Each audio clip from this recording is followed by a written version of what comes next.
coisa para discutir, né? Eu acho que FU vai ter um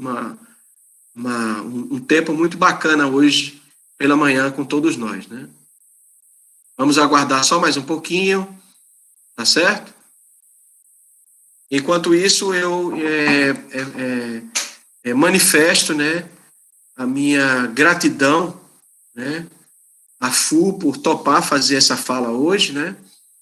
E, ao mesmo tempo, desejo a todos, né, um bom momento, né, aqui na nossa reunião regular das quintas-feiras, de 9 às 11, do laboratório, né, de estudos sobre corpo, estética e sociedade.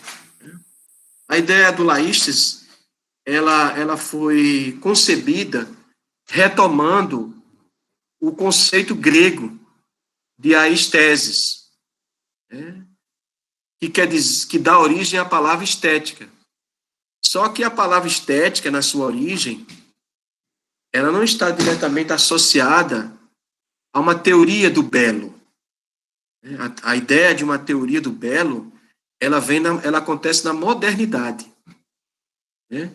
Na sua origem, a estética é uma teoria do sentir, da experiência de sentir.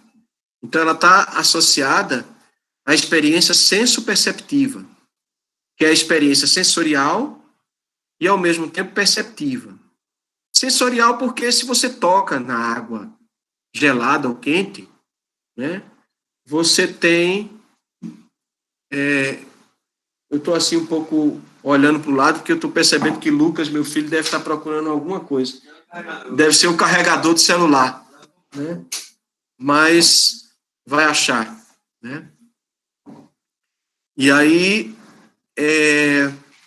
quando você toca na água quente ou na água fria, ou qualquer sensação que você tenha, essa sensação, ela não é só sensorial, ela é também cognitiva, na medida que você elabora um conceito, que você elabora algo para expressar o que você está sentindo, né? O que é interessante a noção de percepção. A noção de percepção, ela nos dá acesso à noção de objeto, né?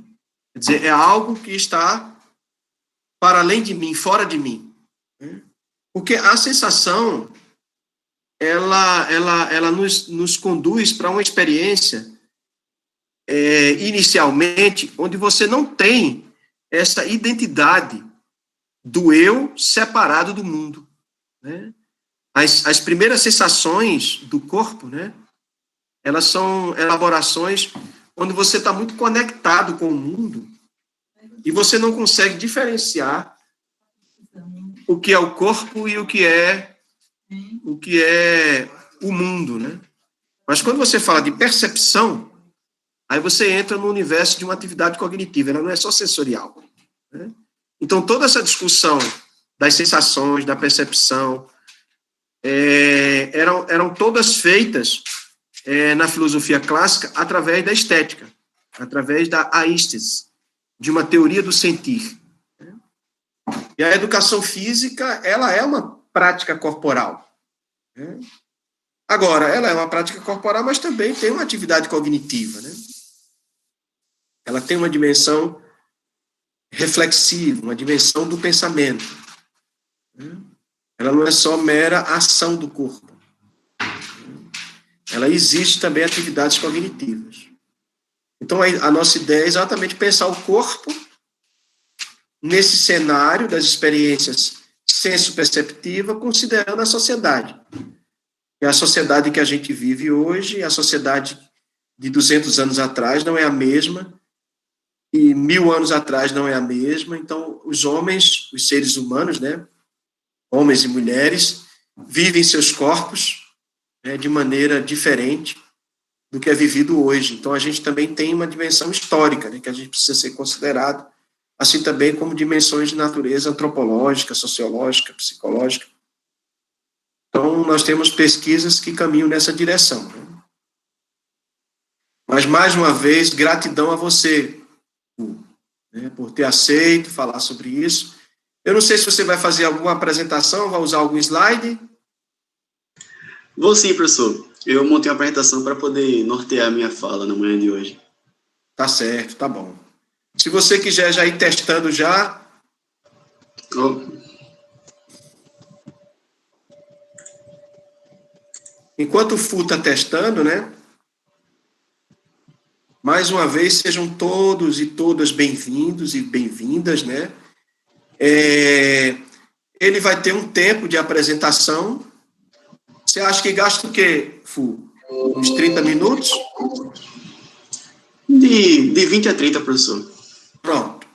Aí, assim que ele terminar a apresentação dele, né?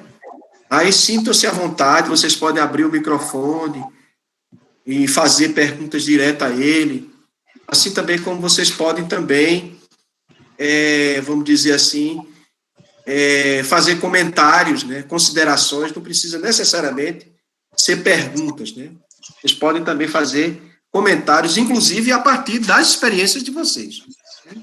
Sintam-se à vontade e acolhidos pelo LAISTES, né? Laboratório de Estudos sobre o Corpo, Estética e Sociedade. Nós temos alunos da graduação de Educação Física que fazem parte do laboratório, nós temos alunos do mestrado, do doutorado, do Programa Associado de Pós-Graduação em Educação Física, e temos pessoas que já terminaram o curso de Educação Física, que fazem parte do laboratório, aspirando ser aluno do mestrado e do doutorado em Educação Física, no Programa Associado de Pós-Graduação em Educação Física, o PE, o FPB, tá certo? Isso é um pouco assim, em linhas gerais, o nosso grupo. E se vocês estão vindo pela primeira vez hoje, pode continuar vindo. Na próxima quinta-feira, teremos atividade até o final de novembro. Aí, em dezembro, a gente faz uma avaliação para fechar o ano e a gente retoma em fevereiro. Mas até novembro teremos atividade. Por favor, gostaria só de dizer que FU, né, é graduado em Educação Física. Ele fez licenciatura em Educação Física lá na ESEF, né, na Escola Superior de Educação Física da Universidade de Pernambuco. O mestrado, né, em Educação Física, esse programa associado, né, de pós-graduação em Educação Física, o PE, o FPB. E ele atua, né, como professor de Educação Física no Colégio Cognitivo. E, com certeza, ele vai falar e vai tocar nessa questão da escola, do colégio, né? Como é que está sendo nesse momento. Então, a palavra é sua, Fu, para falar sobre aulas de educação física em tempos de pandemia. Sinta-se à vontade. Obrigado, professor Iraquitan. Só uma pergunta, o slide está aparecendo na tela para vocês, porque eu não consigo ver. Assim. Assim, né? Pronto, perfeito. Veja, de antemão, eu gostaria de agradecer ao convite, primeiramente do meu amigo Marcel Franco, né, que me fez esse convite, e aí aceitei de todo bom grado, tanto pela pessoa do professor Marcel, como também do professor Iraquitan, que foi meu professor na pós-graduação, e espero que eu possa trazer as minhas experiências enquanto docente na manhã de hoje, para que a gente possa dialogar sobre esse tema que me foi proposto e que a gente possa construir um conhecimento. Então, vejam, como o professor Iraquitan já adiantou, a minha formação acadêmica, eu sou licenciado em Educação Física pela ESEF-UPE, entre os anos de 2015 e 2018. A professora Adriana, que está aí presente, também foi minha professora. Bom dia, professora. E, ao terminar a graduação, eu já prestei a seleção do mestrado e fui aprovado ainda no ano de 2018 e encerro esse meu período como mestrando na semana que vem. Então, de antemão, também gostaria de deixar aí um convite a todos que quiserem assistir a minha apresentação, será na quinta-feira, pela tarde. No que concerne a minha atuação profissional, atualmente eu sou professor do Colégio Cognitivo, que é uma instituição da rede privada da cidade do Recife, e que tem 2 unidades aqui na nossa cidade. Uma unidade localizada no bairro de Casa Forte e uma unidade localizada no bairro de Boa Viagem, que são um bairro localizado na zona sul aqui da cidade do Recife e um bairro localizado na região norte. São 2 bairros que são considerados de classe econômica um tanto que elevada, e esse colégio em específico, ele só trabalha com o ensino fundamental e o ensino médio. E eu sou professor tanto do ensino fundamental quanto do ensino médio. No ensino fundamental, mais especificamente, eu sou professor dos 6º e 7º anos, e no ensino médio eu pego todas as turmas do ensino médio. E aí, em relação às nossas aulas, desde que começou a pandemia, com a suspensão das aulas e aquela imprevisibilidade se voltaria às aulas presenciais ou não, o colégio, ele tomou a iniciativa de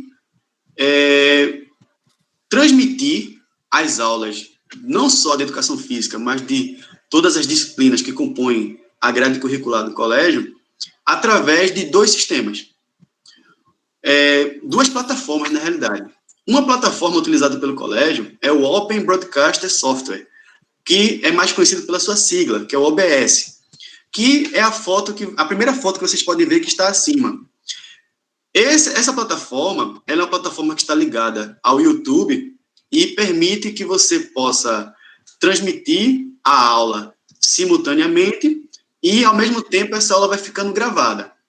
Porém, essa plataforma de transmissão, ela não permite que o aluno fale, ou seja, ele apenas assiste a aula, e nós, professores, também não temos a oportunidade de assistir ao aluno, de ver o aluno. Essa plataforma, ela nada mais é do que uma câmera, em que você ativa ela e você vai falando para a câmera. E aí existe um chat que fica ao lado, onde os alunos vão mandando as suas dúvidas, as suas inquietações, e a gente vai tentando responder a partir da nossa comunicação através dessa plataforma. Outra plataforma utilizada pelo colégio é o Google Meet, que é essa plataforma que nós estamos utilizando na manhã de hoje, que é uma plataforma em que nós podemos ver os estudantes podem nos ver, e nós podemos dialogar através de áudio, e não só apenas através de mensagem. E aí vocês devem estar se perguntando, mas, professor, qual é a necessidade do colégio utilizar essas 2 plataformas? Vejam, a primeira justificativa da instituição era de que o Google Meet, ele não tinha uma capacidade de suportar várias aulas ao mesmo tempo. Ou seja, como cada turma ela vai estar tendo a sua aula simultânea e depois os professores só vão trocando a chave, a instituição percebeu que ocorria uma sobrecarga nessa plataforma. E outra questão também é que a quantidade de aulas que são gravadas, elas acabam sobrecarregando também a memória dos sistemas. Já o OBS é uma plataforma que, como está ligada ao YouTube, ela permite um acesso maior de pessoas e também de armazenamento das aulas gravadas. Então, desde março, se eu não me engano, quando nós começamos a dar as aulas online, todas as aulas, desde março, de todas as disciplinas, elas estão arquivadas lá no banco de dados do colégio, que o aluno pode acessar a qualquer momento para poder rever aquele conteúdo que foi ministrado.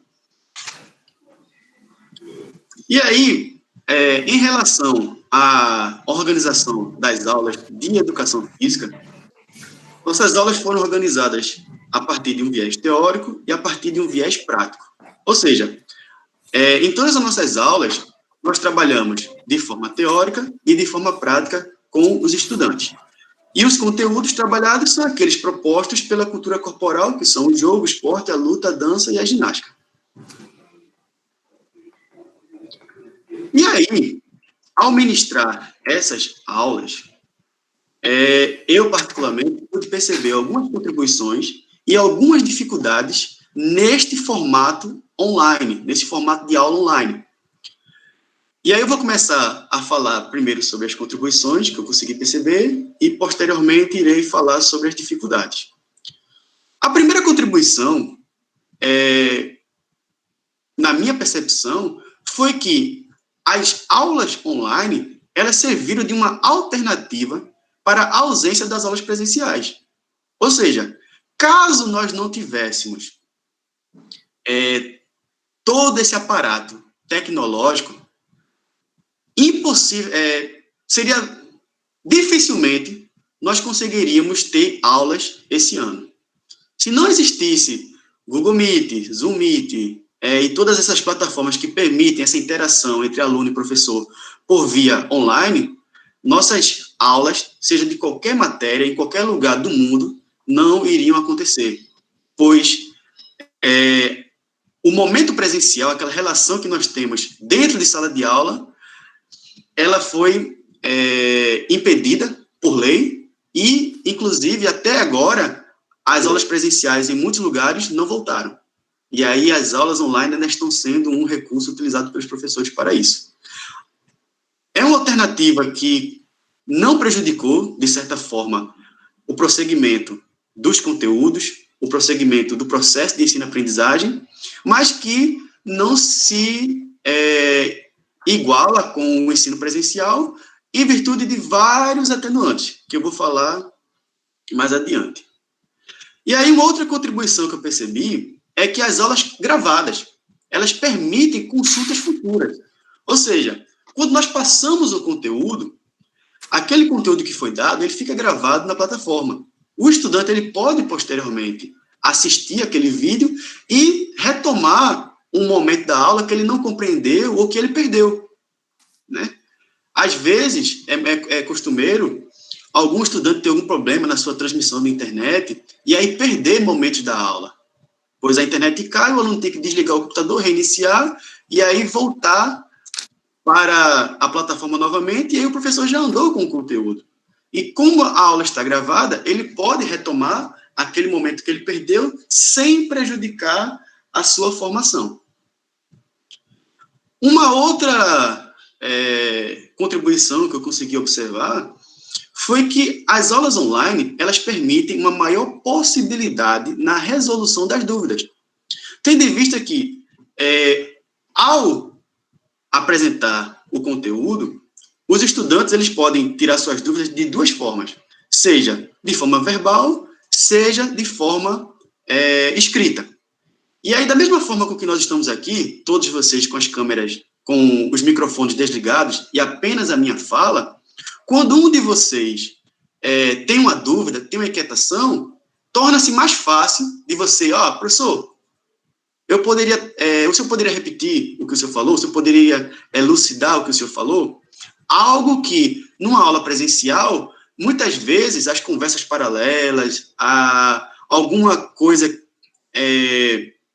que possa vir a perder o foco do estudante, pode, de certa forma, impedir que o aluno resolva aquela dúvida, que ele elucide aquela dúvida. E já na aula online, esse processo torna-se um pouco mais fácil, um pouco mais tranquilo de ser realizado. E também existe uma menor dispersão nas aulas, tendo em vista que, pelo fato do professor estar aqui apresentando, os estudantes eles não têm aquelas conversas paralelas que nós costumeiramente vivenciamos em sala de aula. E como eu dou aula mais especificamente no ensino fundamental, que são crianças entre 10, 11, 12 anos, as conversas paralelas, elas são uma realidade. Então, o aluno, às vezes, se dispersa muito fácil e o professor também acaba tendo que chamar a atenção, de certa forma, para poder manter o foco, e isso pode, de certa forma, ir atrapalhando o andar da aula. E aí, essa é uma outra contribuição que eu consigo enxergar dentro das aulas online, desse processo de ensino online. Porém, nem tudo é um mar de flores, nem tudo é um mar de rosas. Também existem grandes dificuldades ao ensinar os conteúdos dessa forma. A primeira é a falta de interação nas aulas. Câmeras desligadas. Vejam, eu dou aula atualmente para 10 turmas. Dessas 10 turmas, apenas em uma delas, os alunos eles se sentiram confortáveis em abrirem as câmeras para que eu pudesse vê-los. Grande parte dos estudantes, eles ficam com as câmeras desligadas. E aí uma outra questão. A gente às vezes pergunta, professor, vocês estão com alguma dúvida em relação ao conteúdo? E aí muitos ficam calados, sabe? Eles não se posicionam muitas vezes e quando se posicionam de forma escrita. E aí o que acontece? Existe um outro atenuante também, que particularmente eu tenho essa sensação, e alguns colegas também já me relataram isso, de que pelo fato da câmera estar desligada, nós temos a sensação de que o aluno não está lá, que muitas vezes ele apenas liga aquela câmera, porque existe uma chamada durante a aula para ver quem está presente ou quem não está, e nós não temos certeza se o estudante está lá, ou se ele apenas ligou a câmera e está fazendo qualquer outra coisa, está vendo uma série, se ele está fazendo atividade de outra disciplina e apenas escutando a nossa aula. Então, a gente não tem essa dimensão, se o aluno está realmente interagindo, observando nossa aula e prestando atenção aos detalhes, ou se ele está apenas ali com a câmera, com a plataforma ligada, com o Google Meet ligado, escutando a aula, mas fazendo outra coisa, já que nós não podemos vê-lo e nem escutá-lo. E no OBS, que eu já falei anteriormente, é que nós não temos esse controle de forma alguma, pois nós, como eu já disse, nessa plataforma, nós dialogamos com a câmera. Então, nem mesmo que o aluno quisesse falar ou que quisesse abrir a câmera dele para a gente ver, não existe essa possibilidade. Então, eu acho que essa é uma dificuldade para o processo. Uma outra dificuldade observada, e aí de relação ao processo de ensino, é a limitação das atividades práticas. Quando nós trabalhamos o conteúdo da ginástica, nós trabalhamos pelo Google Meet. E aí nós pedimos para que os estudantes abrissem as câmeras, que muitos não fizeram, e nós dávamos as aulas práticas para eles, os movimentos da ginástica, etc. Porém, quando nós fomos passando para outros conteúdos, como o esporte, como o jogo, que careciam de outras estratégias que são diferentes da estratégia de você apenas fazer o movimento e o aluno repetir, nós tivemos grandes dificuldades em relação a isso. E, inclusive, até no ensino de conteúdos como a dança, a ginástica e as lutas, nós tivemos dificuldade porque muitos estudantes moram em prédios. E aí alguns vizinhos relatavam que o barulho que era ocasionado por certos movimentos durante a aula incomodava os vizinhos. Então, ocorreram essas limitações das atividades práticas e que nós tentamos, de certo modo, adequar da melhor forma possível para que esse momento prático, essa vivência prática não fosse perdida ao longo das aulas, para que não ficasse apenas um conhecimento teórico. E aí um outro atenuante, que quando acontece, dificilmente a gente consegue dar a aula, é a falta da internet, são os defeitos técnicos. Já ocorreram várias vezes durante esse ano de eu estar aqui no momento com vocês e a internet sobrecarregar. Pois nesse período da pandemia, grande parte das pessoas fizeram uso da internet, estão fazendo uso da internet, pois estão trabalhando em home office. Então, isso sobrecarrega a internet e acaba faltando para alguém.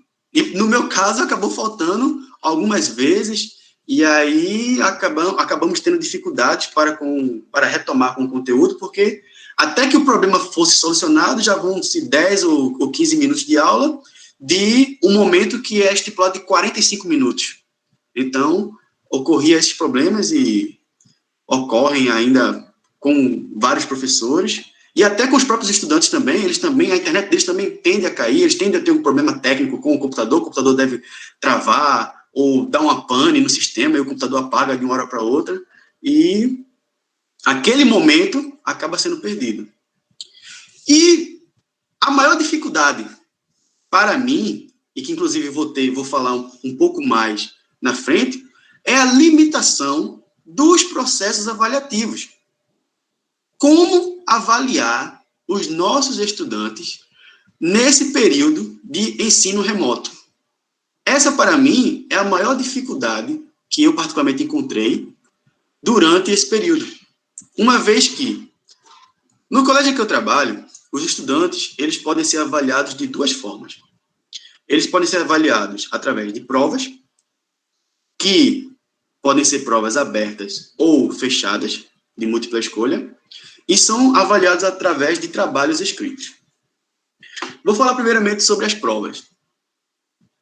Na prova, nós elaboramos uma quantidade específica de questões, enviamos para os estudantes via e-mail, e eles têm um prazo para poder entregarem as suas provas respondidas. E aí eles podem imprimir a prova, respondê-la a caneta e enviar, ou eles podem editar através do Word para que nós possamos corrigir. E aí um grande problema em relação a esse tipo de avaliação é de que nós não temos o controle dos estudantes, de como eles estão fazendo essa avaliação. Pois o estudante vai estar na sua casa, ele recebe aquela prova, e aí vem dois atenuantes. Primeiro, todo o conteúdo que foi trabalhado, ele vai estar salvo na plataforma. Então, o estudante vai ver aquela questão ali da prova, vai na plataforma, tira a sua dúvida e responde a questão. Então, ele basicamente não teve autonomia de solucionar aquele enunciado que está ali. Ele simplesmente foi lá consultar e respondeu. Outro atenuante é que os próprios estudantes, hoje em dia, todo mundo tem grupo de WhatsApp, os próprios estudantes, um faz a prova, responde a prova e manda para os outros. Quando é uma prova fechada, só se manda-se as respostas. Quando é uma prova aberta, é aquela velha história, né? Copia, mas não faz igual. E aí chegaram vários trabalhos em que era perceptível que era uma cópia. Então, em relação às provas, esse é, na realidade, um dos problemas que nós vemos enfrentando.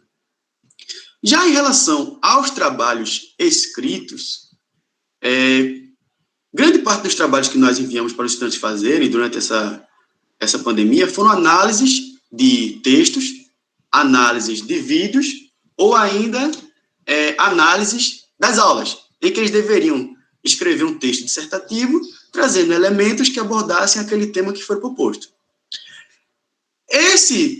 Essa forma avaliativa, na minha concepção, ela tende a ser mais eficaz do que as provas durante esse período de ensino remoto. Uma vez que, no trabalho escrito, o aluno, o estudante, ele tem que colocar o seu olhar para aquilo que foi proposto. E aí, para que um outro estudante copie na íntegra 10, 20 linhas, é um pouco mais difícil, não vou dizer que é impossível, mas é um pouco mais difícil do ponto de vista prático. Então, cada um procura fazer seu trabalho e enviar para nós.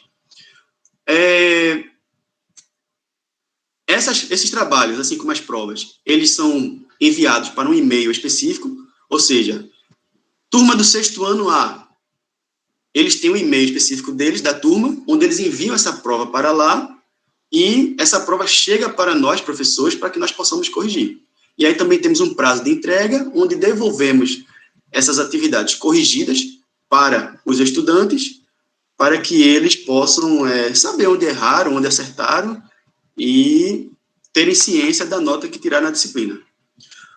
Não diria que uma dificuldade, mas um trabalho que nós temos ao avaliar essas produções é de que muitas chegam através de fotos, o aluno escreve no caderno, tira uma foto e manda para a gente, e aí você corrigir através da foto. Tem o primeiro problema da letra, que muitas vezes a gente não consegue decifrar os códigos ali que os meninos escrevem. Outra dificuldade é de que para que a gente coloque a nota na foto, a gente tem que utilizar os aplicativos disponíveis no computador para edição de fotos, e que são horríveis, minha gente, de você colocar lá o algarismo 10 naquela foto que está lá presente. Outros estudantes mandam em PDF também, e aí também existe uma outra dificuldade para poder fazer as anotações, porque eu, particularmente, no meu processo avaliativo, eu gosto de pegar o texto e fazer as observações naquela produção, para que o estudante observe e possa corrigir e melhorar nos seus trabalhos futuros. O único dispositivo que permite essa edição de forma clara e coesa é o Word. E aí, quando os estudantes mandam em Word, a gente consegue fazer as anotações e deixar bem claro para eles as correções que são feitas. Mas quando eles mandam foto ou mandam em PDF, a gente tem uma dificuldade dobrada para poder mandar essas observações para os estudantes. Então, é assim que acontece, pelo menos o processo de avaliação da instituição que eu trabalho acontece dessa forma. E no mais, pessoal, eu gostaria de agradecer novamente a participação de todos aqui. Espero ter contribuído com as minhas experiências enquanto docente, que não são muitas, tendo em vista que eu só tenho, digamos que, 1 ano e meio de docente. Comecei a trabalhar efetivamente na escola há pouco tempo, mas que já tem sido uma experiência significativa. E agora, nesse período da pandemia, nós, professores, não somente eu, mas todos os professores, eles tiveram que se reinventar. É como se fala aquele ditado, né? Nós, professores, tivemos que sair da nossa caixinha, tivemos que sair da nossa zona de conforto. E eu acho fantástico como vários professores, eles tiveram ideias criativas para levar o conteúdo para os estudantes, motivando-os, porque, em virtude dessa pandemia, tanto os professores quanto os estudantes, muitos ficaram desmotivados por não ver os colegas na sala de aula, por não verem o professor, por não sentirem aquele ambiente que estar na sala de aula. E eu vejo aí muitos professores matando um leão por dia, se reciclando, se atualizando para poder dar nessas aulas. É um relato de experiência que está ligado ao tema. Existe uma colega na instituição que eu trabalho, que ela já é uma professora já de certa idade e que nunca nem abriu um computador. Imagina para ela a dificuldade que foi ter que dar todas as aulas online. Então, ela teve que se reinventar. A primeiro momento, ela me confessou, disse, eu estou arrancando meus cabelos, porque eu não sei nem para onde é que vai isso. E agora ela já consegue dar o seu conteúdo com maestria, como sempre deu, mas ela teve que se adaptar, como todos nós aqui tivemos que nos adaptar a isso. Não só para dar aula, mas para a gente também ter aula nesse formato, a gente também tem que se adaptar a isso também. E aí, no mais é isso, pessoal. Deixa aí meus agradecimentos e estou aberto a qualquer pergunta, a qualquer dúvida, a qualquer questionamento que vocês tenham para que a gente possa elucidá-los. Muito bem, Fu. Muito obrigado, né, pela sua clara apresentação. Você traz temas importantes para a gente discutir hoje, né? Eu gostaria de dizer que o chat, 2 pessoas já fizeram intervenções, Isabel e Matheus. Claro. E aí vocês podem, Isabel, daqui a pouco você falar, e Matheus também, né, e outras pessoas também. Talvez seja até melhor falando, né, do que somente escrevendo no chat. Mas, de qualquer forma, se vocês não quiserem também, eu posso ler o que está escrito no chat. Mas eu gostaria de agradecer, né, a Fu pela apresentação. E realmente ele colocou questões importantes, né? Antes de passar a palavra para Isabel e Matheus, eu queria só que você comentasse um pouco, Fu, o seguinte: nós tivemos para, vamos dizer assim, superar essa situação de confinamento social, de encontrarmos alternativas. E a alternativa foi trabalhar com aulas online. Né? E aí é interessante porque você diz que a escola adotou o uso, né, de 2 aplicativos. Você falou da importância de um e de outro, mas você chamou a atenção de que para poder haver ensino-aprendizagem tem que haver comunicação, tem que haver interação entre o professor e os alunos, né? Mas aí é que está. Como construir essa interação? O aplicativo OBS só havia a possibilidade de uma comunicação pelo chat, ninguém podia falar no microfone. O Google Meet abriu essa possibilidade, né, de você ver os alunos e também dialogar com eles, mas eu fiquei pensando um pouco sobre o que significa ser professor nesse mundo contemporâneo das aulas online. E mais do que aulas online, porque os alunos hoje, né, eles podem ter acesso à rede mundial de computadores e obter mais informações que até o professor não sabe. Né? Quer dizer, aquele professor que levava informação para os alunos, esse professor já não existe, já não é mais a função dele. A função dele já não é mais levar a informação para os alunos, porque essas informações estão disponíveis, inclusive melhor do que os professores, na rede mundial de computadores. Né? Então, quer dizer, o que o professor hoje faz? Qual o papel dele? O professor tem que papel? Qual é a função dele hoje, né, nesse cenário em que se fortalece cada vez mais, né, as comunicações online, as comunicações virtuais, o acesso à informação fácil e rápida pela rede mundial de computadores. Então, qual é o lugar do professor hoje? Né? Eu queria que você fizesse um pouco uma reflexão sobre isso e depois a gente passa para Isabel e Matheus. Por favor. Claro, professor. Veja, primeiramente, eu gostaria de pegar um gancho no que o senhor falou, que é em relação à obtenção de informações. E aí teve um caso curioso de que, falando sobre as lutas, eu mencionei um termo, não me recordo qual é, e o estudante prontamente foi no Google, foi na internet, pesquisou e disse, professor, esse termo está errado. É esse daqui.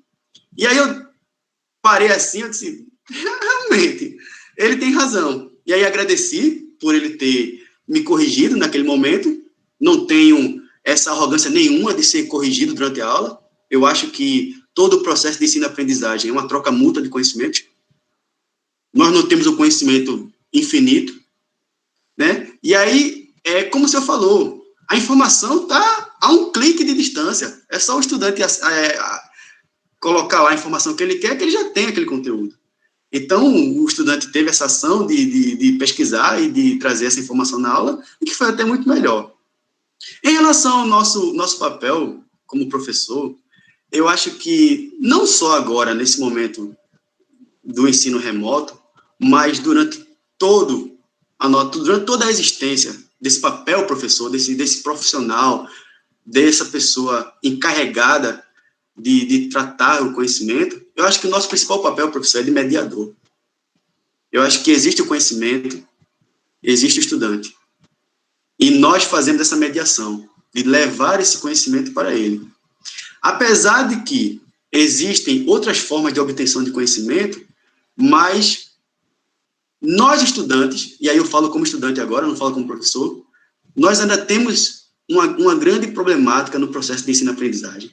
São as nossas dúvidas. Por mais que a gente leia um livro, por mais que a gente leia algo que esteja posto, mas a gente tem aquela dúvida para elucidar. E é aí que entra o professor, que é aquele indivíduo que leu aquilo que está posto, que fez suas análises, fez suas interpretações daquilo e que consegue ter a resposta para aquela informação. Eu costumo pensar que o aluno é aquele que ainda tem dúvidas e o professor é aquele que as... Então, nós sempre vamos ser alunos, porque nós sempre vamos ter dúvidas na nossa vida, e também nós podemos ser professores para tentar resolver a dúvida do próximo. Eu acho que esse é o principal papel que nós temos, não só nessa idade contemporânea, mas durante toda a existência dessa linda profissão que é a docência. Eu espero ter contribuído com a minha resposta, professor. Ok, obrigado. Acredito que o senhor partilha desse mesmo pensamento que eu, professor. Você tem mais adiante eu faço know-how para isso do que eu. Mais adiante eu faço um comentário sobre isso, mas eu queria escutar um pouco Isabel, Matheus e Juliane, que também fez observações aqui no chat. Isabel, por favor.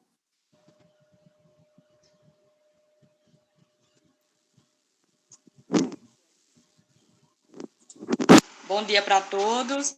Então, esse é um tema bem interessante para mim, porque eu também participei desse processo, né? Dessa mudança. Estava dando aula até o início de fevereiro, praticamente. Aliás, o início de março, creio eu. E aí, de repente, chegou, a gente foi bombardeado com essa situação de Covid. Todo mundo achava que ia passar o quê? Uma quarentena, como dizem, né? E iria voltar às atividades, mas isso não aconteceu. E aí, a gente teve que se reinventar. Eu tive dificuldades com essa parte tecnológica, que eu também não sou tão boa, então eu tive que aprender a mexer em Zoom, Google Meet, para dar as aulas. Essa parte das aulas práticas, para mim, foi muito complicado, porque aqui, né, eu dou aula na prefeitura aqui de Cabedelo, no município, para alunos do infantil até o Fundamental 2, até o 8º ano. E aí, os alunos, eles não querem aparecer quando a gente pede para fazer alguma atividade prática. Eles não querem gravar vídeo, eles não querem aparecer na câmera quando a aula é pelo Google Meet, eles ficam, assim, constrangidos de aparecer para a turma, não sei bem o que é. Mas, enfim, eles não se sentem à vontade de ligar a câmera, de aparecer, de participar em áudio. Até o áudio eles não querem mandar. Quando alguém manda, eles ficam falando, ai, fulano, tua voz, não sei o que lá, e ficam ali naquela brincadeira. Até isso, para eles, é algo constrangedor.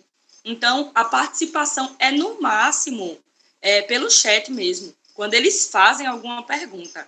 Na maior parte do tempo, está lá o professor sozinho, dando aula para um celular, porque ele não sabe se, de fato, os alunos estão ali assistindo ou se estão no Instagram, no Facebook, se estão fazendo qualquer outra coisa. A realidade é essa. A gente está ali dando aula, mas a gente não sabe quem está ali. Aí a gente fica perguntando, vocês estão aqui?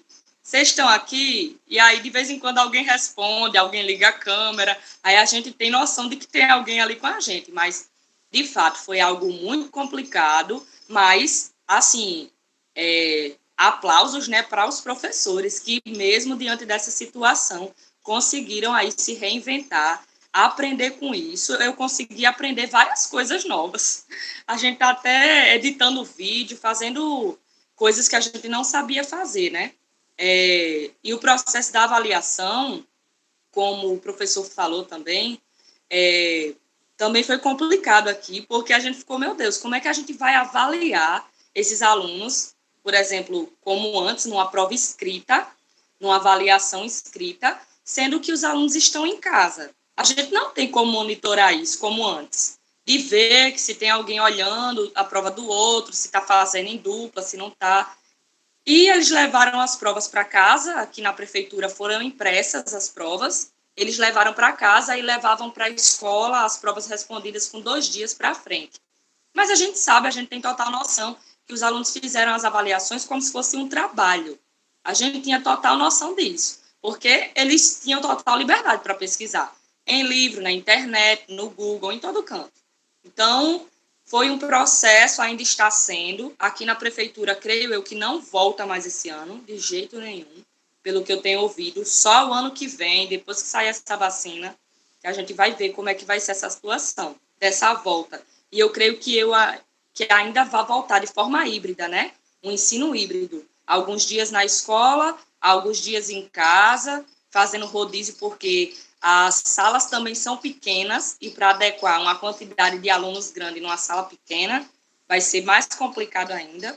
Enfim, essa é a minha contribuição e eu gostei muito da apresentação porque, assim, de fato, é algo que todo mundo aqui, eu acho que está passando. Tanto para aprender, né? Porque todos nós somos alunos sempre, mas também para ensinar. É um processo e, assim, meus aplausos para quem tem tem feito isso com zelo, tem dado o seu melhor. Obrigado, Isabel. Eu acho que a fala de Isabel é importante porque fortalece o professor, né? Valoriza o professor. Acho que é uma coisa muito importante, que às vezes a gente está num cenário em que a gente está vivendo hoje, em que o professor é desvalorizado, muitas vezes até chacoteado, né? E as pessoas não sabem o papel que nós temos na sociedade, e sobretudo nesse momento tão difícil, tão desafiador, né? Obrigado, Isabel. Matheus, por favor.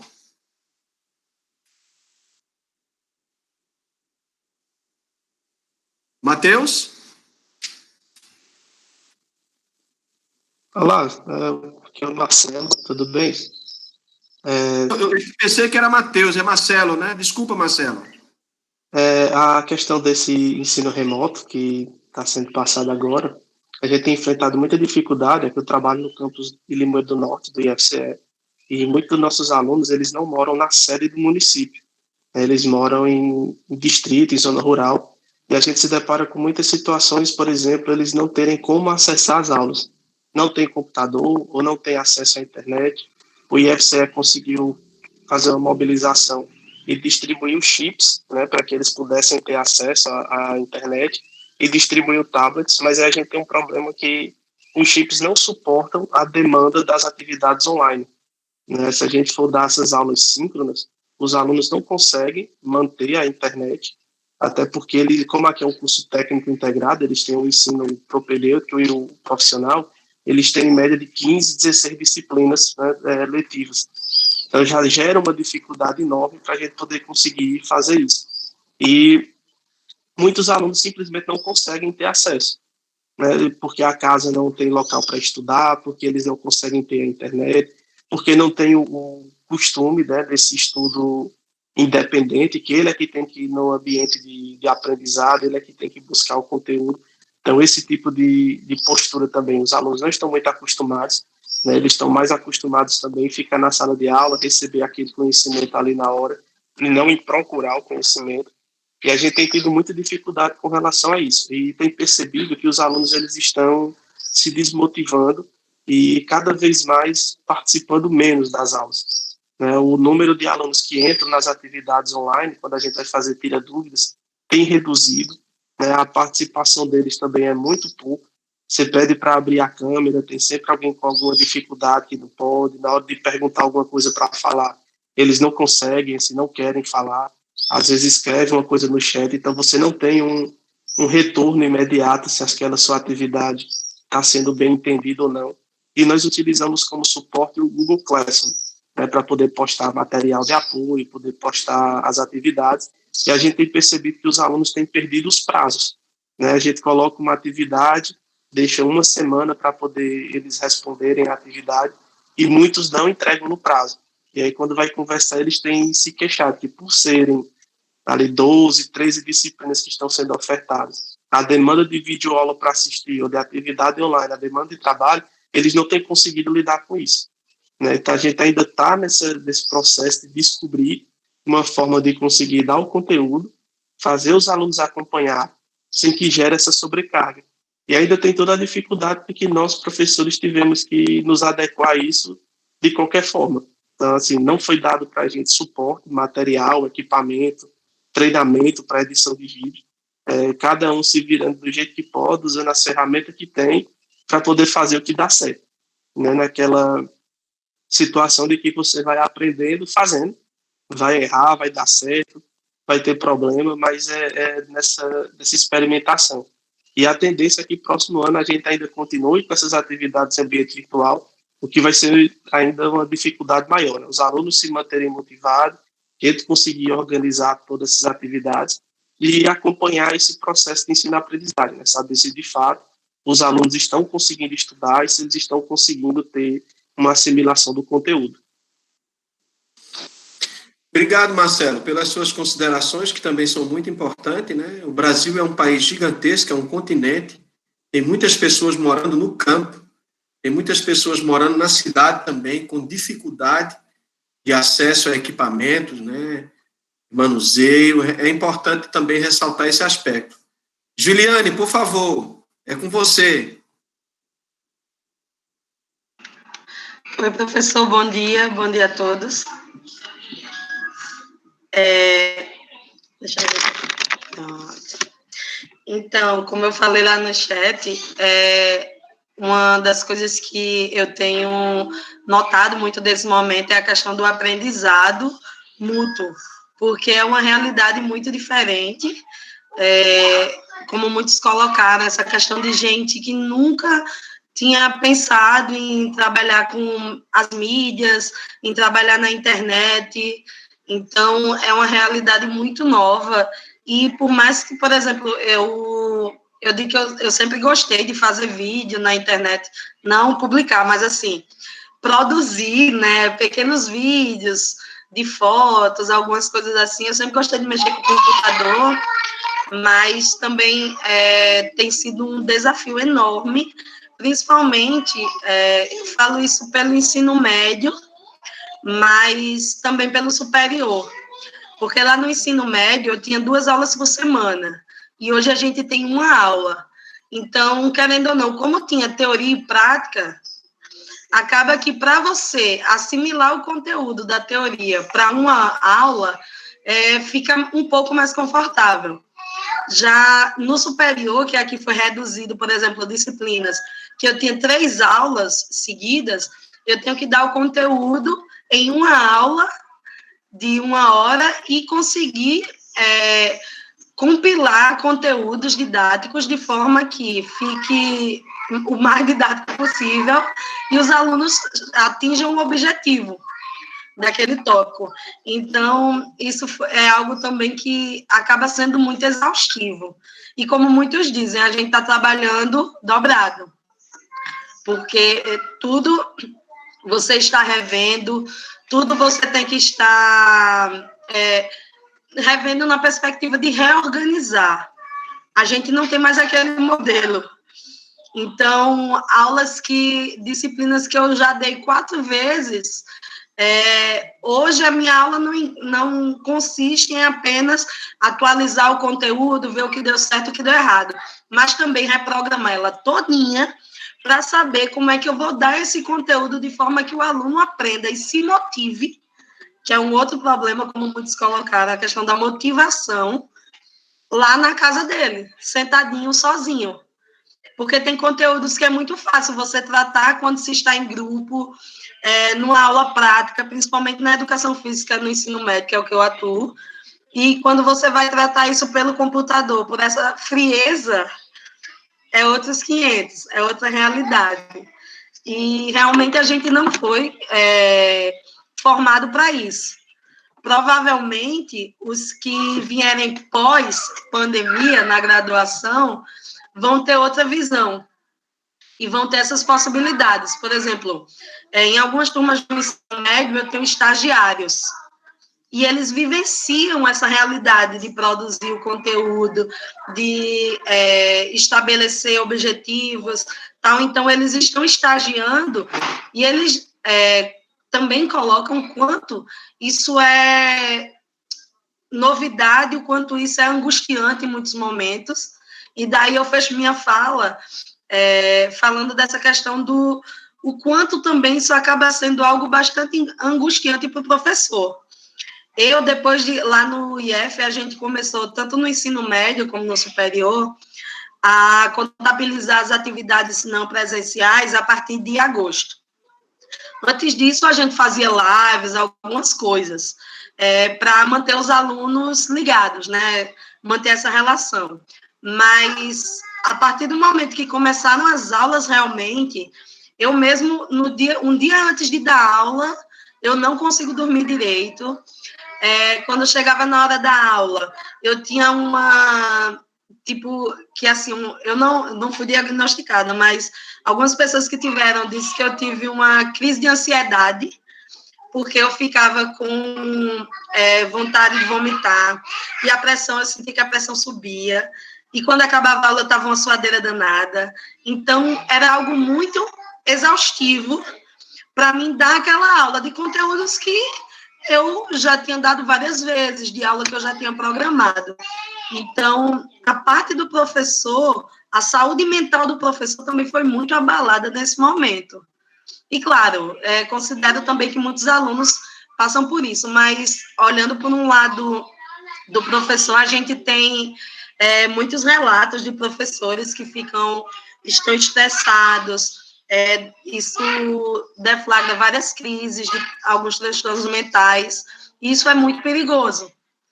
E bem complicado de tratar, porque a gente precisa trabalhar, então a gente tem que arranjar alguma forma. Então era isso. Obrigado pelo espaço e parabéns, Fu.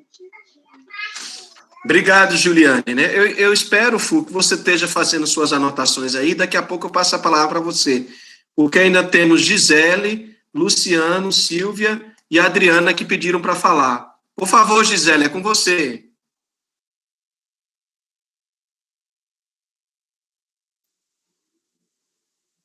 Bom dia a todos. Estão me ouvindo? Bom dia, minha caríssima. Saudades. Igualmente. Eu gostaria de compartilhar, né, um pouco a minha experiência em uma escola do estado, né, no interior da Paraíba. E, assim, primeiramente, parabéns pela explanação, né, foi excelente. Muito da fala de Fu fez parte, né, da nossa realidade, eu acho que da realidade de muitos professores que estão aqui. Então, assim, eu vou fazer um resumo, né, de como vivenciamos, né, as aulas, as atividades em toda essa pandemia. Então, lá na escola, não conseguimos utilizar as aulas síncronas, né, utilizamos a plataforma do Google Classroom e também o WhatsApp, né, o WhatsApp foi um grande aliado dos professores, né? Então, utilizamos análise de texto, análise de vídeo, né, com envio de atividades para que os alunos fizessem, né, em casa. Também enviamos vídeos com indicação de exercícios, de alongamentos. Só que, assim, a gente teve justamente essa dificuldade das aulas síncronas, justamente pela característica da escola, né? É uma escola de zona rural, muitos alunos, a maioria moram nos sítios, e a realidade das famílias é de baixa renda, muitos alunos também são irmãos, né? Então tem várias famílias, irmãos, 3 ou 4 irmãos, que tinham a realidade de ter que dividir celulares, né? Então a gente encontrava realidades nesse aspecto. 2, 3 alunos só tinham um celular pela família para poder dividir. Então, por isso que as aulas síncronas não foram possíveis, né? E o WhatsApp foi essencial, né? Conseguimos o retorno das atividades muito mais pelo WhatsApp do que a plataforma Google Classroom. O Estado, ele ainda fez um pacote de internet, né, para professores e para alunos, mas os alunos ainda tiveram dificuldades, né, de acesso à internet justamente pela área, né, pela área que eles moravam, por ser área rural. E, assim, identificamos também essa desmotivação dos alunos. No início, o retorno das atividades era bem maior do que já agora no final do ano, a gente está encerrando quase o 3º bimestre, e a gente atrela muito a própria dificuldade dos alunos de tomar para si essa autonomia, né? Mas, assim, como ponto positivo, eu posso identificar, primeiramente, o contato maior com o corpo docente, né, porque todo mundo teve que se ajudar, né, a partir das reuniões da escola, todo mundo teve que colocar ali suas dificuldades, e também tivemos que compartilhar, tivemos momentos para compartilhar as experiências positivas, né, e ajudar uns aos outros, certo? E outro ponto positivo foi o contato maior com a família, né? Nós, professores, tivemos uma aproximação maior da família, né? Como foi disponibilizado atividades pelo WhatsApp, criamos grupos para cada turma, né? Eu, atualmente, ensino as turmas do Fundamental 2, né? De 6º a 9º ano, então, eu tenho atualmente 10 turmas, então a gente conseguiu fazer a maioria dos grupos, né? Pelo menos no WhatsApp deu certo. E foi bem positivo esse contato maior com os pais, até para a gente compreender mais a realidade do aluno, a realidade da família, né? Então, é isso, pessoal. Obrigado, Gisele. Ótimo a sua experiência, o seu relato, né, para a gente ir vendo aspectos que a gente não consegue enxergar. São muitos aspectos. É muito interessante esses relatos de experiência, né? Muito bem. Luciana, com você, Luciana. Bom dia, turma, tudo bem? Bom dia, meu caríssimo. Bom dia, Fu. Parabéns pela apresentação. Minha fala é rapidinho, que é só naquela questão, quando falou que qual a função do professor, já que o conhecimento está todo disponível e qualquer aluno, com um clique, tem acesso a esse conhecimento, né? Então, a função do professor é só o mediador do conhecimento.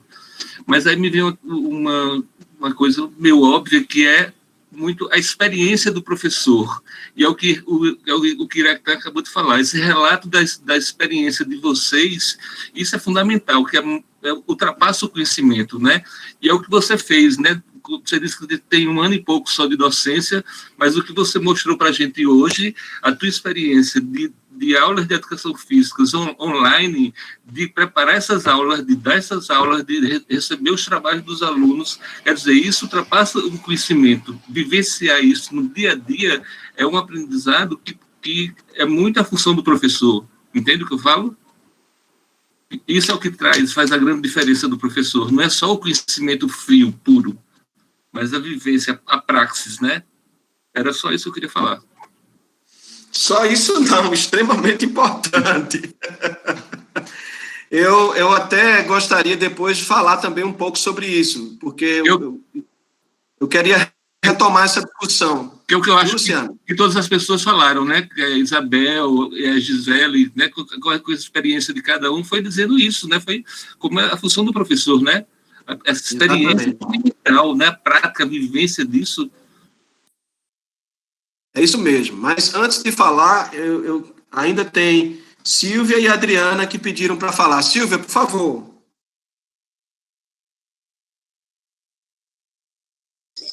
Bom dia, gente. Obrigada por mais uma vez abrir a reunião, né?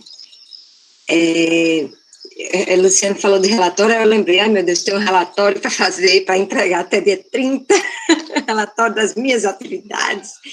Então, gente, eu sou professora aqui do município, professora de educação física, e, assim, as várias falas, né, Fu trouxe uma experiência da escola particular, se não me engano eu cheguei atrasada um pouquinho, mas é sobre isso, né, Fu, foi só assim, isso. Então, alguns trouxeram aí, vocês, né, professor aí da Universidade Pública, trouxeram também um pouco as experiências, alguns professores do Estado, do IF, e eu, todo o município, né, daqui, de João Pessoa. Então, a gente tem feito aulas pelo WhatsApp, né, a prefeitura também, mais uma vez, não trouxe nenhuma formação, nenhuma plataforma, nenhuma preparação. E aí eu via minhas colegas, professoras, contando histórias, e porque a gente dava aula no Fundamental 1, contando histórias assim, ó, como se fosse em sala de aula, né, assim, contando as historinhas, com papel, né, de frente para a câmera, enquanto a gente tem vários recursos, né, disponíveis de produção de vídeo, de história, mas a gente não foi preparado para isso. Aí eu me pergunto, Silvia, certo, a gente não tem formação para isso, mas foi um momento, como nas falas de muitas pessoas, de aprendizagem pessoal, né, mas a gente não pode esquecer que, ao contrário desse lugar individual e pessoal, a gente está dentro de um coletivo, né, dentro de um país, como o Iraquita trouxe, né, super diverso, super desigual, né, e tem um interesse também nesse caos pandêmico, né, que a gente não sabe em que medida foi o acaso ou foi algo planejado, a gente não sabe mundialmente, né, nessa política econômica que a gente vive, então a gente não sabe até que ponto, a gente tem algumas informações, a gente faz algumas análises com o conhecimento que a gente tem, mas de fato a gente não sabe, né, e para mim o que mostra é a lacuna que a gente tem, né, em termos de informação, porque semana passada vocês apresentaram a questão do documentário, né, que foi falado, que pena que eu não pude participar, porque era dia dos professores, então eu fui descansar. E aí, até que ponto essas informações que chegam aos jovens e a nós, né, elas são controladas também. Elas montam ou elas constroem um pensamento, né? Porque para cada um ela vai de uma forma. Né? Para cada grupo social ela está indo de uma forma. Ela está sendo selecionada, né? Então, eu fico pensando, né, sobre essa relação que o aluno também tem o acesso, né, à informação, e eu me lembro dando aula numa faculdade privada aqui, sobre a epistemologia da educação física, e tentando traduzir todo um tratado que a gente tem sobre a epistemologia, que se atualiza sempre, para os alunos, e um aluno procurou em um blog e me repreendeu, disse, professora, a senhora está errada. Né? Eu disse, olha, a gente tem que ter cuidado nas fontes, né, que a gente utiliza, que a gente acessa, né, a veracidade disso e a construção, né, de que local, de que categoria se está sendo usado, de que perspectiva, né, está sendo, que recorte epistemológico está dando sobre esse assunto. Então, eu vejo muito assim, que os alunos, nós temos, e professor, né, que eu sou aluna, sou professora também, então, como é que a gente trata esse conhecimento que está a um clique, né? Como é que a gente absorve isso? Porque me parece também que a gente fica na superficialidade, né, enquanto aluno. E é uma contradição também, porque os professores também não tem uma formação, né, adequada para ter acesso e tratar dessa maneira que a gente está precisando hoje, né? Então, eu fico com essas reflexões para que a gente pense também sobre isso. Enfim. Obrigado, Silvia, pelas suas considerações, eu acho que são pertinentes, né, importantes para a gente discutir, né? Vou passar a palavra para a Adriana. Por favor, Adriana, com você. Obrigada, Iraque. Obrigada a todos aí. Obrigada, Fu, e obrigada por todos esses relatos, assim. Eu vou começar pedindo desculpas e eu me emocionar. Eu não tenho me emocionado publicamente. Publicamente nesses lugares que a gente tem estado. Mas hoje eu estou muito emocionada aqui.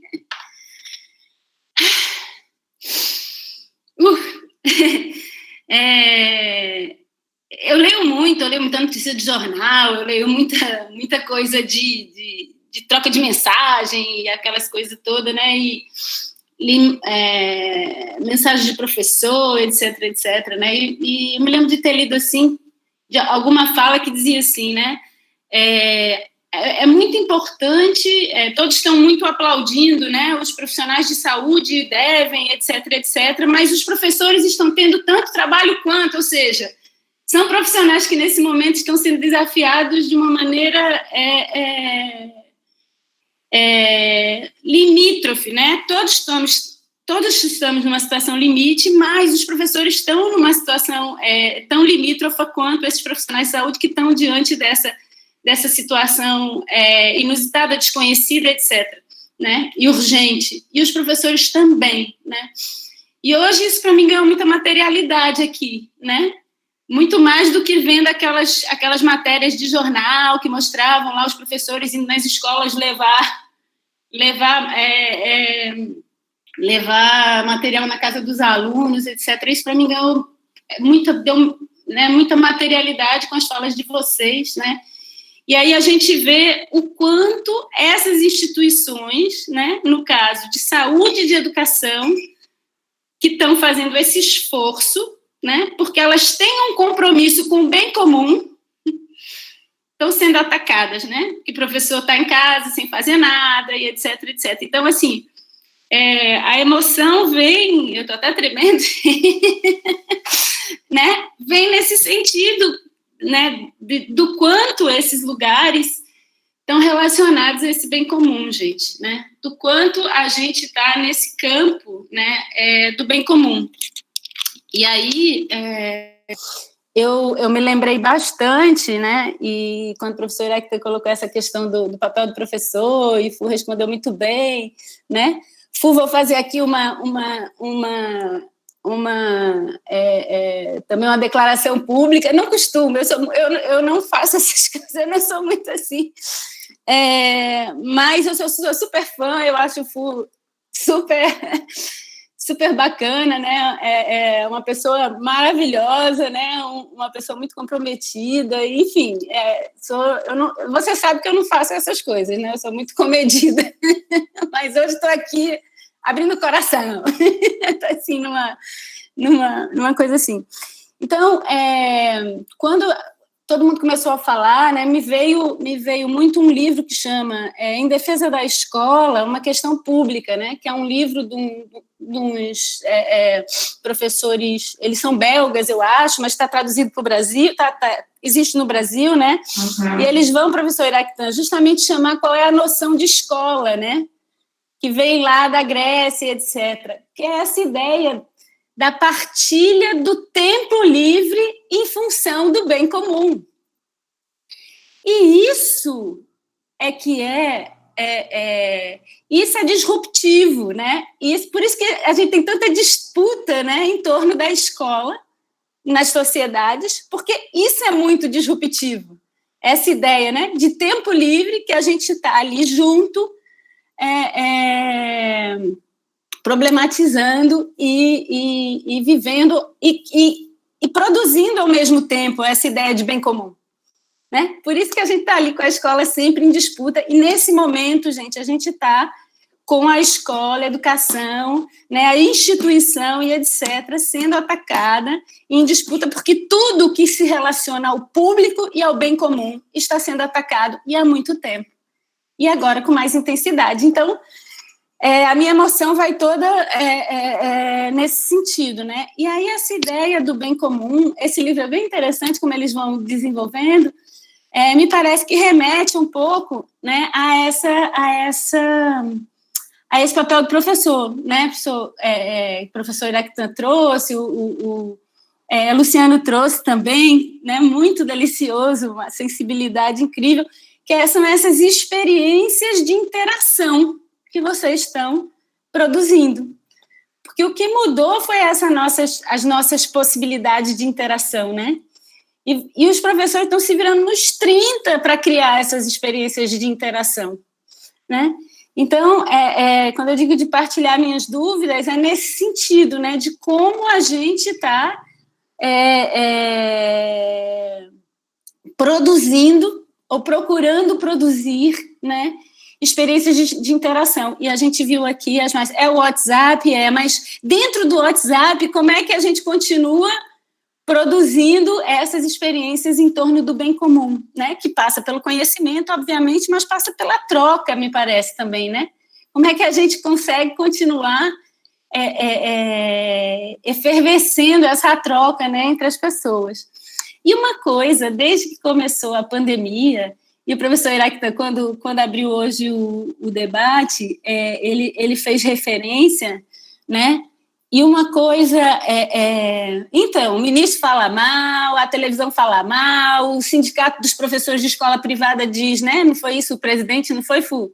Do sindicato dos professores no Rio de Janeiro, falou que os professores estavam em casa sem fazer nada.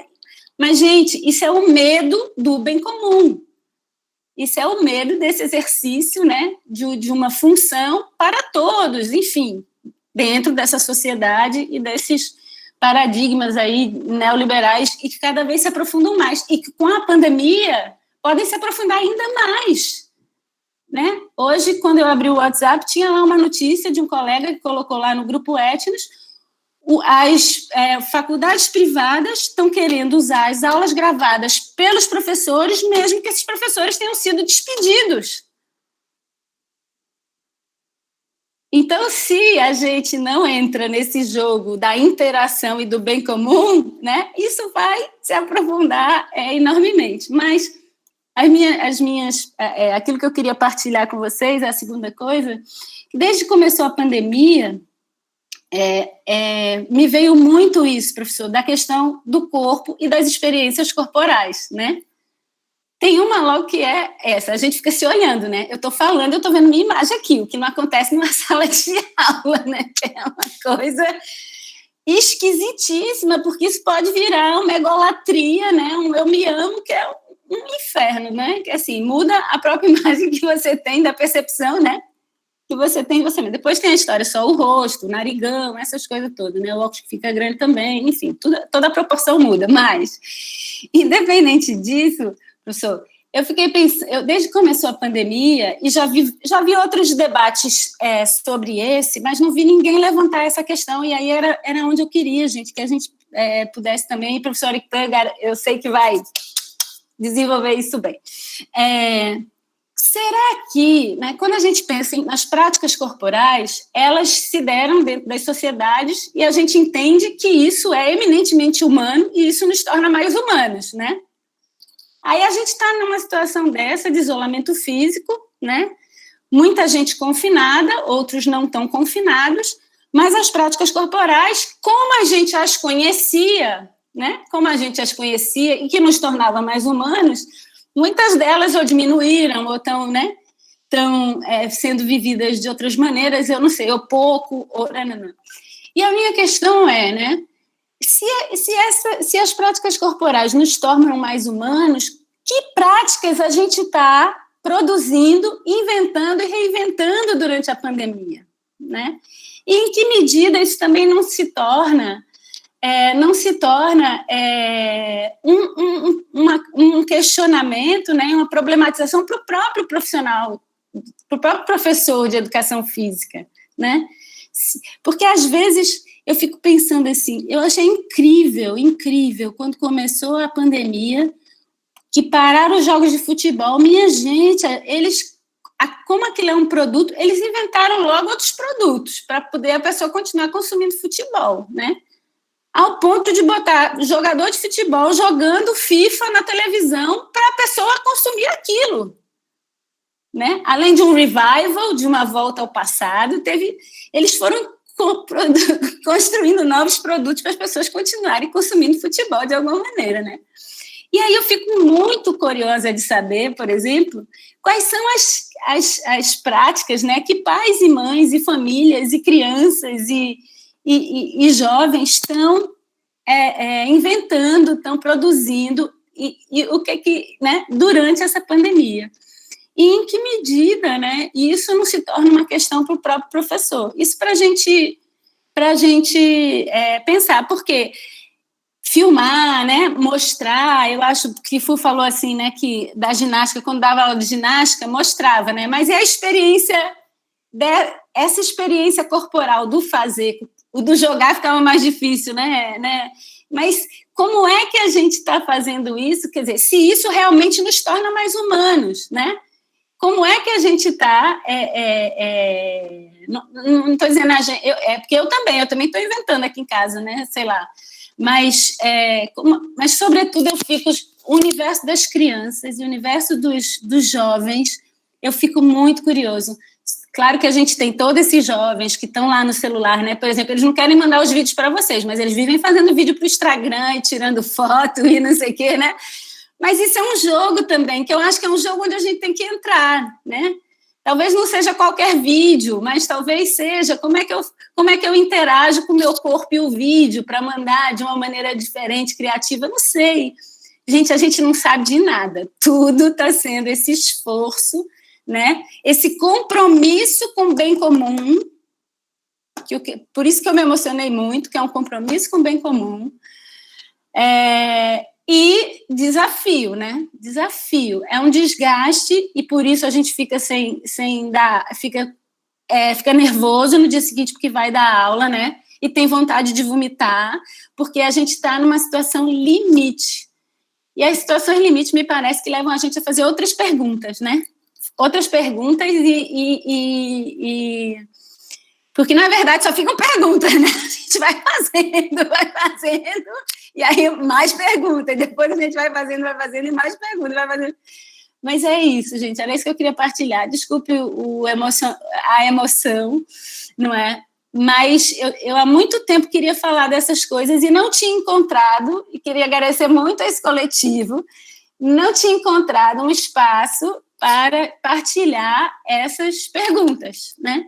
Para partilhar essas dúvidas, para partilhar essas incertezas, mas que, ao mesmo tempo, são aquelas que também não estão me deixando dormir, é verdade, mas me fazem acordar todo dia e querer continuar fazendo, né?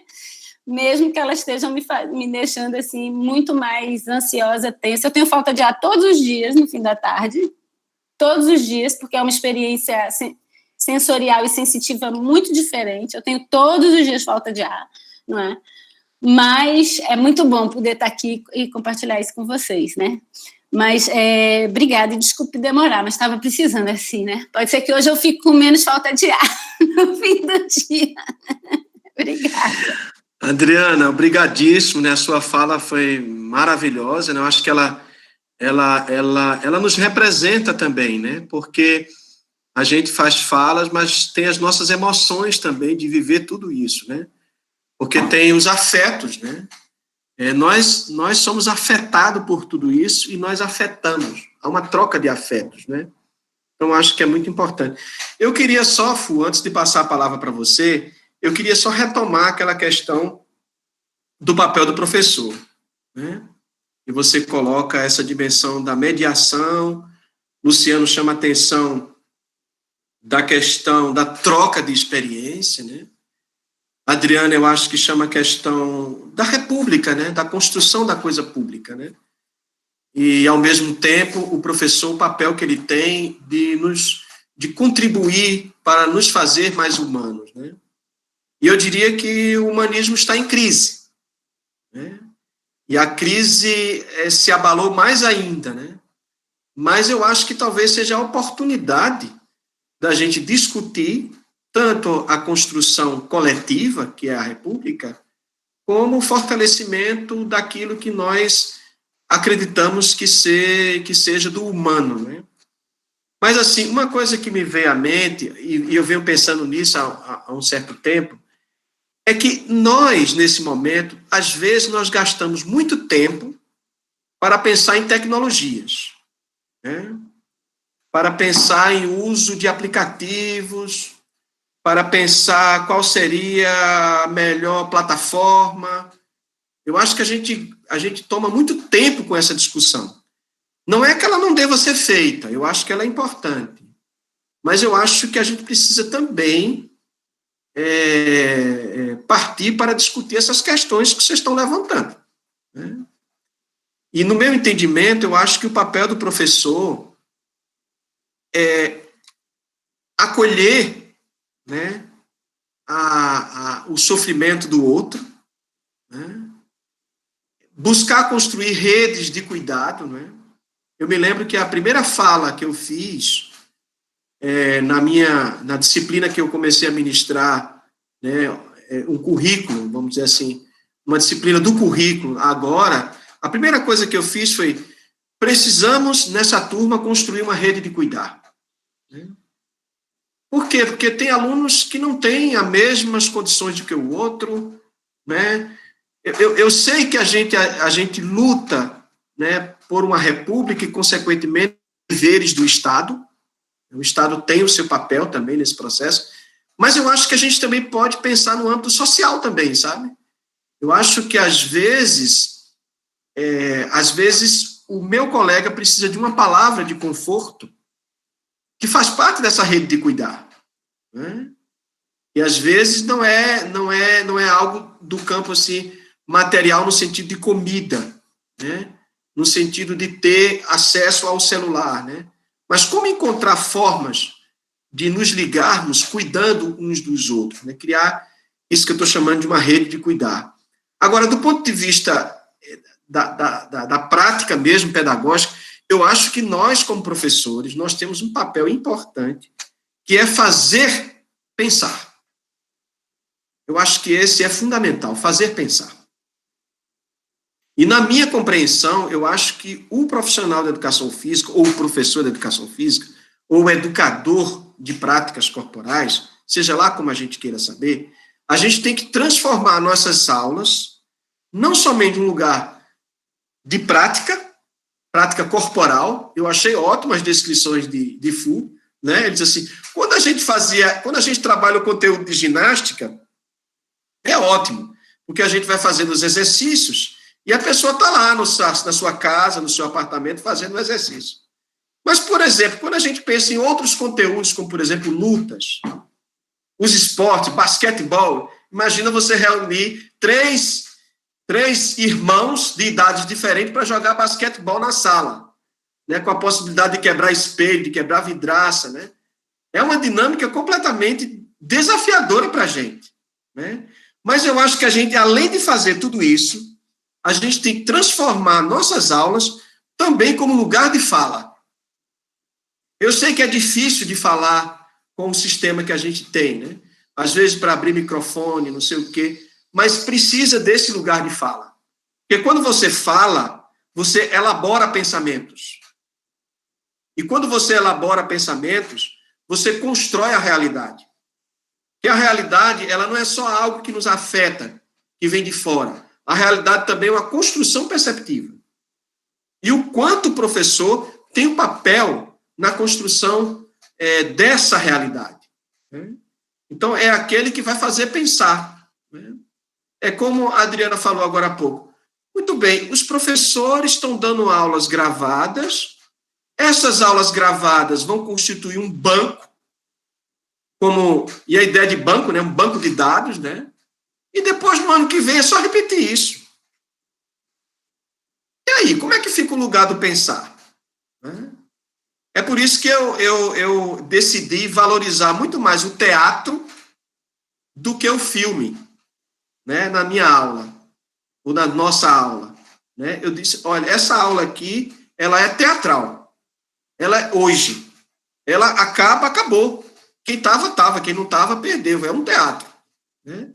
Então, eu me inspirei muito no teatro, apesar de que, no meu curso, tem um tempo que a gente chama de papo de cinema, onde a gente vai discutir filmes que têm a ver com os conteúdos. Aí você diz assim, mas isso é educação física? Por que não? Né? Se a gente pensa sobre as nossas práticas corporais, se a gente pensa sobre a construção de rede de cuidados, isso é educação física, no meu entendimento. Educação física é também fazer a ginástica, é também correr, é também saltar, mas é também pensar sobre tudo isso. E eu acho que o pensamento, ele é feito quando o professor cria um lugar de fala. E o lugar de fala, eu sei que vai ter os alunos mais acanhados, os mais soltos, né? Mas ele cabe ao professor estar estimulando, né? Vocês imaginem que a última questão que eu fiz, porque o que eu fiz? Eu fiz uma prova, mantive a ideia de prova. É uma disciplina muito teórica, fundamentos epistemológicos da educação física. A primeira unidade é para falar da ciência na modernidade. Aí eu fiz 5 questões. A última questão, eu me baseei numa entrevista que Edgar Morin fez com relação à ciência hoje. Eu divulguei muito essa entrevista, né? E aí eu fiz a questão assim, a ciência progride por meio de controvérsias. Isso significa dizer que não há uniformidade nem unidade no mundo da ciência. A ciência é um jogo de controvérsias. Né? É um jogo de controvérsias, que essas controvérsias têm uma dimensão do conhecimento, da ciência, mas tem uma dimensão política. Né? A ciência acontece na cidade. Né? Aí, nesse sentido, ela não é dogmática. A ciência não é dogmática. Porque se a ciência funcionar com dogmas, ela é religião. Né? Eu sou cristão e eu acredito que Cristo ressuscitou. Mas eu não posso mudar isso. Isso não é só um fato que eu posso investigar e mudar, alterar. Hoje é válido, amanhã não é válido. Não, isso é um dogma. É uma crença. Né? Mas na ciência não funciona assim. Aí eu perguntei, como você pensa a tensão entre o máximo de certeza da ciência, porque a ciência vai buscar o máximo de certeza, apesar de ela construir um cenário de incertezas também, mas ela vai tentar buscar certeza, e o máximo de certeza da ciência, mas tem a vida.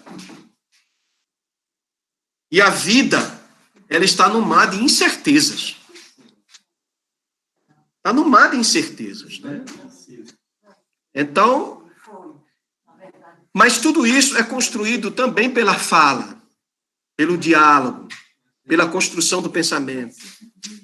Então, eu acho que as aulas de educação física devem ser também um lugar de fala, um lugar de construção do pensamento.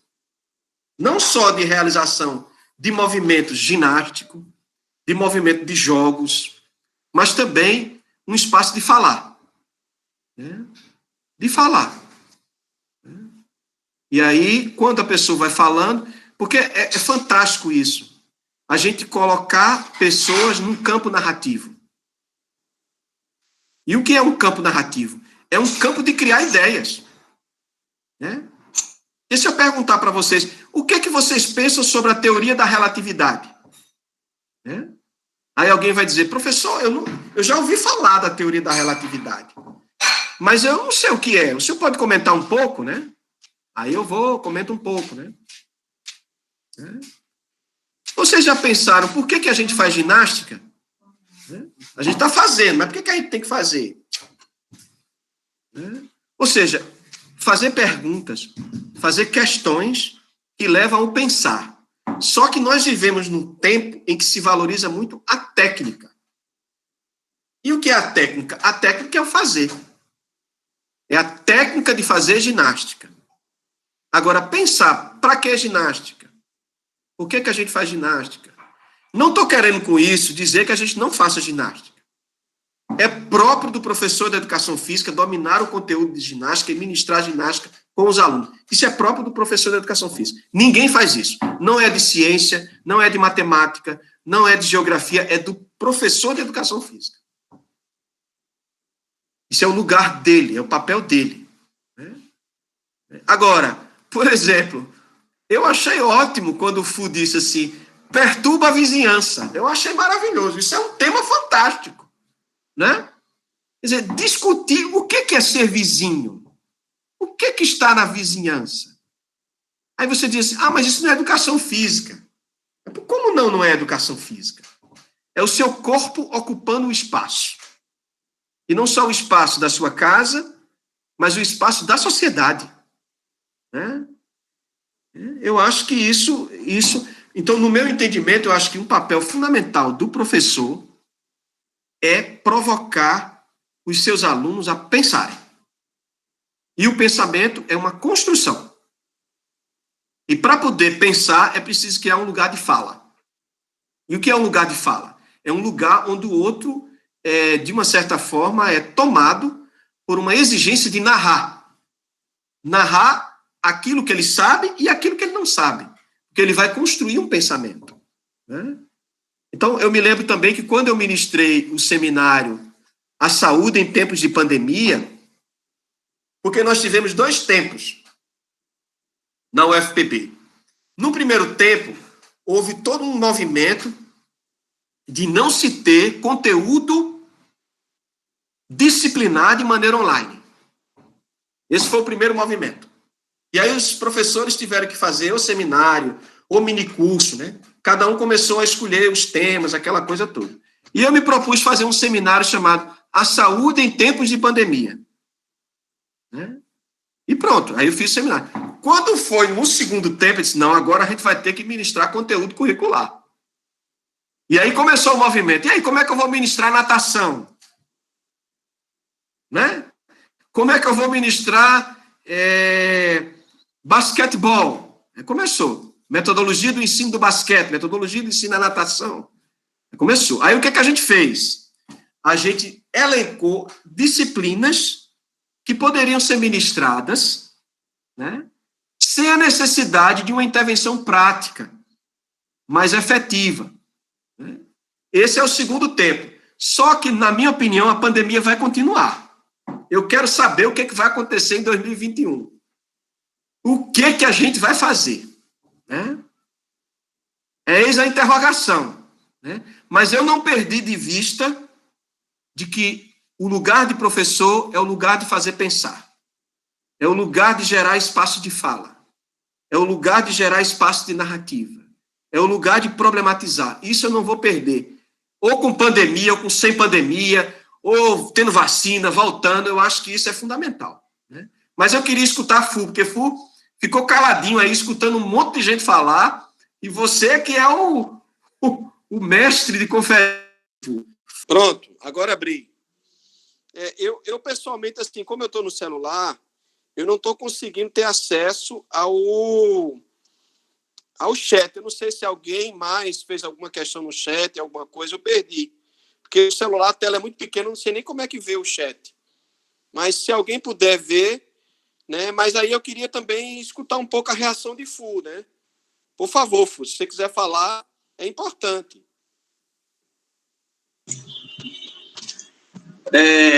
Bem, professor, eu vou procurar ser um pouco breve por causa do horário do encontro do senhor, né, da reunião do grupo. Mas, bem, eu fiquei extremamente contente pela fala da professora Silvia, da professora Gisele, Juliane e Isabel, pois muito do que elas retrataram, muito do que elas relataram na sua vivência se aproxima da minha. Então, eu não sou o único que estou passando por isso, né? E aí isso ajudou muito para a gente poder ter um melhor entendimento do que é que todos nós estamos passando.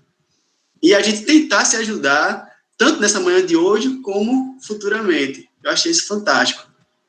E aí teve uma colocação do professor Marcelo, que ele traz assim, que ele é professor de uma instituição pública, e ele coloca que os estudantes dele não têm, ou pelo menos não tinham, os materiais para terem as aulas online.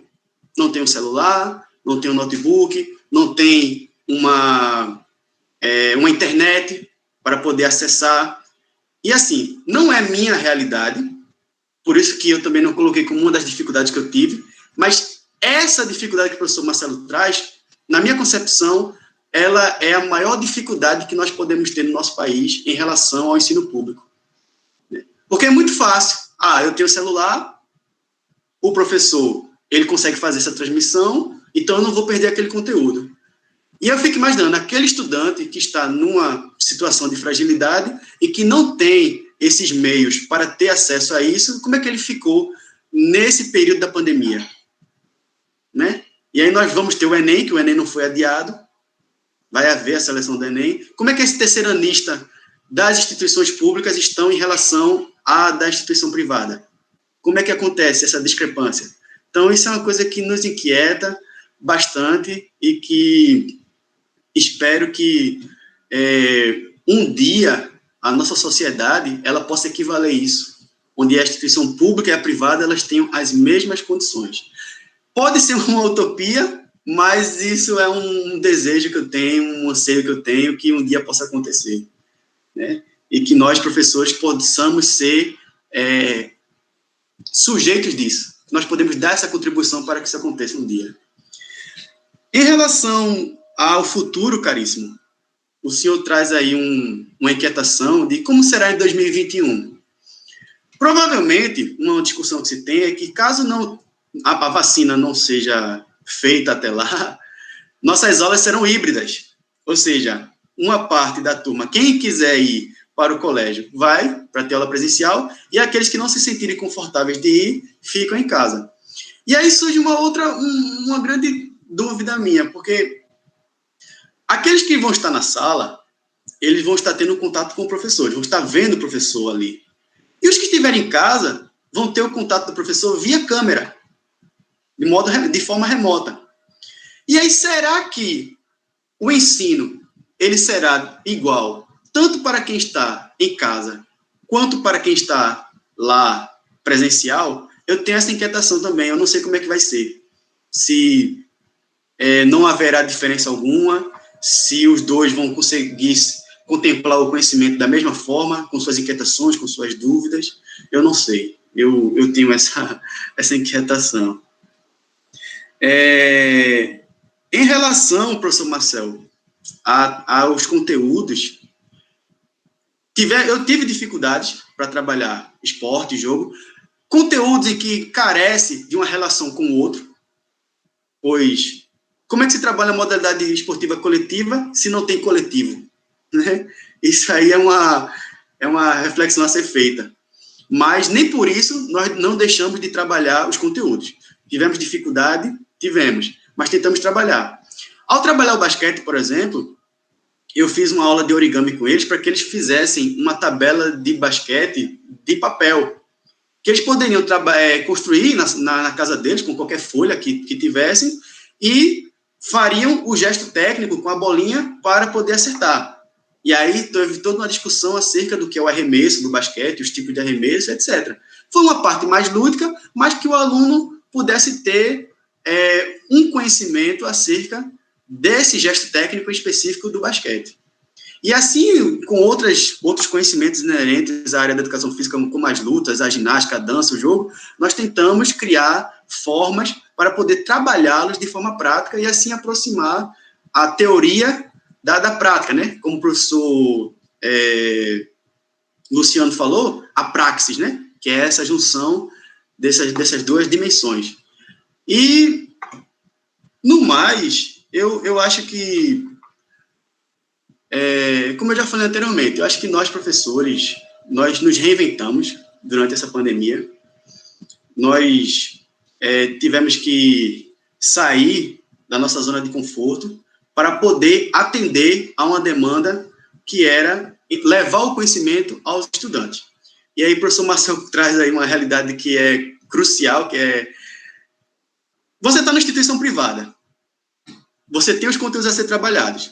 Se você não consegue dar, você está fora. Então, você meio que é obrigado a fazer isso. O que também não impede dos colegas da instituição pública também de não se reinventarem para poder trabalhar o conteúdo. Essa é a realidade que nós todos estamos passando e que acredito eu que ainda vai demorar um pouco para a gente poder voltar ao que era antes. E o mais interessante é que mesmo que nós voltemos para o presencial, voltemos para o que era antes, mas nós ainda vamos levar resquícios do que nós vivemos nessa pandemia. Ainda vamos utilizar ainda encontros virtuais para aqueles que estiverem distantes, ainda vamos utilizar várias coisas que nos reinventamos nesse período para futuramente. E em relação à metodologia, tem outra coisa que me deixa bastante... me traz uma inquietação muito grande também, é de que eu consigo enxergar dois tipos de professores.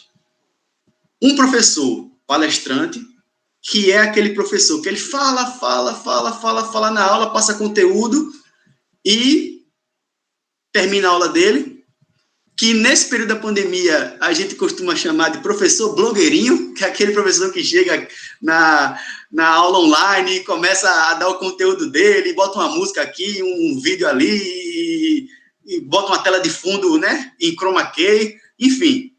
E tem o professor, e aí eu me encaixo nesse grupo, que são os professores que gostam muito de construir o conhecimento a partir do diálogo, a partir da interação. Eu gosto bastante de trabalhar nas aulas, questionando os estudantes, perguntando a realidade deles, perguntando o que é que eles entendem, para ir construindo esse conhecimento. Então, eu tive e ainda tenho muitas dificuldades nessa forma de ensino remota, justamente pelo que muitos dos colegas também relataram. Muitos estudantes, eles se sentem envergonhados de se exporem, com medo de que o outro colega vá criticá-lo, né, com medo do outro coleguinha achar que ele está falando besteira, e isso dificulta bastante. Eu acho que alguns também têm receio de mostrar-se, né, porque até nós, professores, como a professora Adriana falou, nós estamos aqui, estamos nos olhando. E aí, todas as expressões que nós temos, que nós fazemos, nós estamos vendo aqui como se fosse um espelho. Os estudantes é a mesma coisa. Então, e aí você colocar essa ideia, você entender essa percepção de adolescentes, de crianças, é um pouco mais complicado. No mais é isso, eu gostaria de agradecer novamente a todos os que participaram hoje, a Marcel, essa figura aí que me fez o convite, que é um irmão que a graduação pôde me proporcionar, e se meu orientador me quiser para o doutorado, eu ainda vou conseguir fazer o doutorado com você, Marcel, a gente ainda vai ser colega de turma de novo. Caso ele não me queira, aí eu vou tentar com caríssimo. E aí fica meu agradecimento de hoje.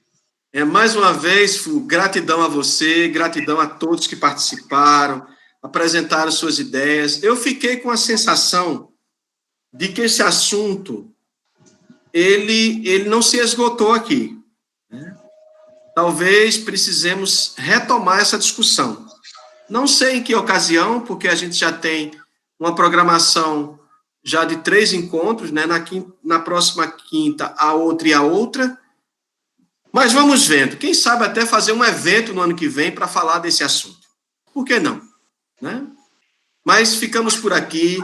Gratidão a você, Fu. Gratidão a todos aqueles que falaram, fizeram questões. Eu poderia fazer um convite, professor Iraquitã? Sim, pois não? Próxima quinta-feira, às 14h30, é minha defesa do mestrado. Então, estão todos convidados. Eita, maravilha! O meu tema do mestrado é jogos chineses. O ensino de jogos chineses na escola. Aproximações entre Brasil e China, onde eu vou discutir um pouco sobre essa relação intercultural. Uma vez que eu sou descendente de chineses e eu pesquisei um pouco mais sobre a minha cultura. E aí estão todos convidados, inclusive o senhor. Olha aí, muito bem. Aliás, eu vi um filme chinês muito interessante sobre a história de... Como é o nome de Confúcio. Adorei o filme. Né? Muito bom o filme, falando assim dele, né, como pessoa, como educador, e aí depois também ele entrando na política, o impacto que tem isso na vida dele. Muito interessante o filme. Né? Mas gratidão e parabéns aí pela conclusão da dissertação. Lhe desejo uma belíssima apresentação, sucesso para você. E a gente vai caminhando aqui, quinta-feira, 9h, o Laís estará reunido novamente. Um grande abraço para todos e até quinta. Tchau, bye, bye. Quinta.